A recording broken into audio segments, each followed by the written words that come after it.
Halo teman-teman, salam sejahtera buat kita semua. Kami dari kelompok 13 ingin mempresentasikan presentasi kami dengan tema negara berkembang dan pertumbuhan ekonomi.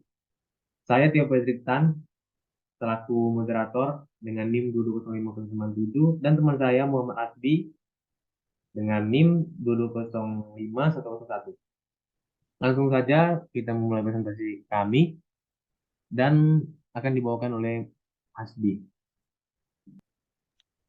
Halo semuanya, saya Muhammad Hasbi dan kali ini saya akan memulai presentasi mengenai negara berkembang dan pertumbuhan ekonomi. Pertama, saya akan menjelaskan atau menerangkan mengenai pengertian negara berkembang. Negara berkembang adalah negara yang masih dalam tahap pengembangan atau belum mencapai taraf hidup yang sama dengan negara-negara maju. Secara umum, negara berkembang ditandai dengan pertumbuhan ekonomi yang relatif rendah, infrastruktur yang masih kurang, dan tingkat kemiskinan yang tinggi. Perbedaan antara negara berkembang dan negara maju dapat terlihat dari segi ekonomi, sosial, budaya, dan politik.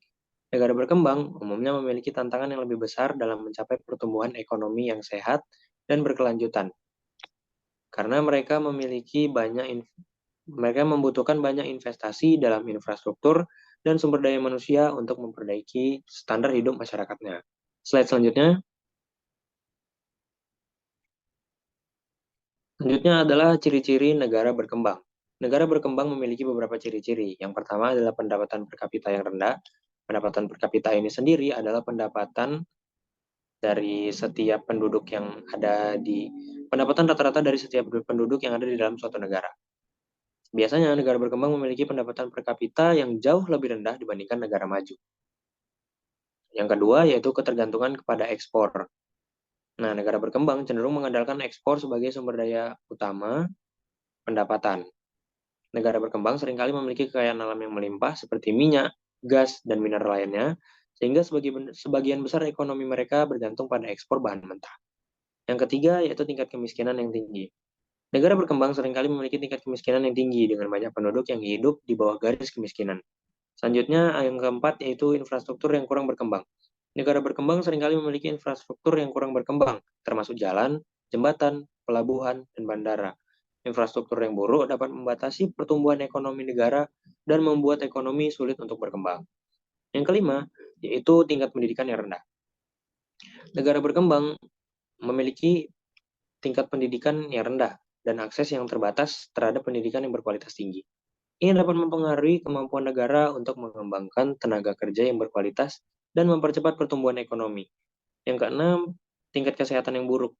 Negara berkembang seringkali memiliki tingkat kesehatan yang buruk dan akses negara yang terbatas terhadap layanan kesehatan yang berkualitas. Ini dapat mempengaruhi kemampuan negara untuk mengembangkan tenaga kerja yang sehat dan produktif. Yang ketujuh yaitu pemerintah yang lemah. Negara berkembang seringkali memiliki pemerintahan yang lemah dengan sistem hukum yang tidak efektif dan korupsi yang tinggi. Hal ini dapat menghambat pertumbuhan ekonomi dan investasi asing. Yang kedelapan yaitu pertumbuhan penduduk yang tinggi. Negara berkembang cenderung memiliki tingkat pertumbuhan penduduk yang tinggi yang mengakibatkan tekanan pada sumber daya alam dan peningkatan pengangguran. Slide selanjutnya. Pola perkembangan yang tidak seimbang. Maksudnya adalah pola perkembangan ini biasanya dimiliki oleh setiap negara-negara. Nah, negara berkembang cenderung memiliki pola perkembangan yang tidak seimbang. Pola perkembangan yang tidak seimbang itu apa saja sih?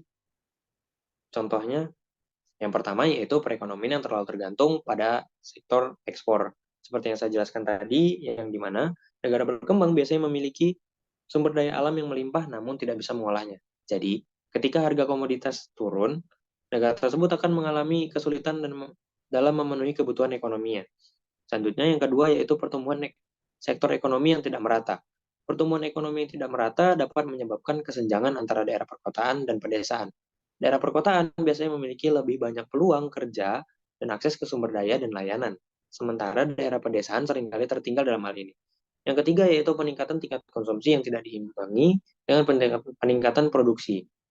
Seperti yang dijelaskan tadi, yang dimana negara berkembang biasanya memiliki peningkatan penduduk yang tinggi, dan dimana hal ini menekan pada kenaikan tingkat konsumsi, tapi tidak dapat diimbangi dengan tingkatan produksi. Hal ini menyebabkan inflasi yang mengakibatkan kenaikan harga barang dan jasa dan mengurangi daya beli masyarakat. Yang keempat yaitu ketidakseimbangan antara sektor informal dan formal. Banyak negara berkembang memiliki sektor informal yang besar dan tidak teratur. Seiring waktu, sektor informal ini dapat mengganggu pertumbuhan sektor formal dan menyebabkan masalah seperti ketidakstabilan ekonomi, pengangguran, dan kesenjangan sosial. Yang kelima yaitu ketidakseimbangan antara sektor publik dan sektor swasta. Terkadang sektor publik di negara berkembang, tumbuh terlalu besar dan memonopoli sektor tertentu. Hal ini dapat mengurangi pertumbuhan sektor swasta dan menghambat inovasi dalam pertumbuhan ekonomi. Yang keenam yaitu kesenjangan pendapatan yang besar. Negara berkembang seringkali mengalami kesenjangan pendapatan yang besar antara kelas sosial yang berbeda. Hal ini dapat menghambat pertumbuhan ekonomi karena konsumsi dan investasi cenderung dikonsentrasikan kepada kelompok yang kaya. Selanjutnya yaitu pertumbuhan ekonomi yang akan dijelaskan oleh rekan saya, Theo Pedriktan. Kepada Saudara Theo, saya persilahkan.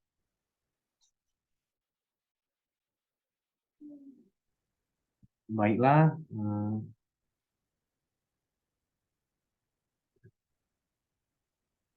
saya akan menjelaskan presentasi saya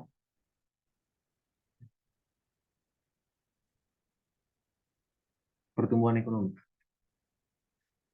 Pertumbuhan ekonomi adalah pertumbuhan peningkatan kuantitatif dalam produksi barang dan jasa oleh suatu negara atau wilayah selama periode waktu tertentu. Biasanya diukur dengan angka nasional bruto (PNB). Pertumbuhan ekonomi dapat diukur dalam jangka pendek atau jangka panjang dan digunakan sebagai indikator kesehatan ekonomi suatu negara atau wilayah. Pertumbuhan ekonomi biasanya dianggap sebagai tujuan utama dalam pembangunan ekonomi suatu negara karena dapat membawa banyak manfaat bagi masyarakat seperti peningkatan standar hidup, peningkatan kesempatan kerja, pengurangan kemiskinan, dan peningkatan akses ke layanan sosial dan infrastruktur. Selanjutnya, indikator pertumbuhan ekonomi. Yang pertama, ada Gross Domestic Product atau GDP. Jumlah nilai tambah yang dihasilkan seluruh unit usaha dalam suatu negara pada waktu tertentu.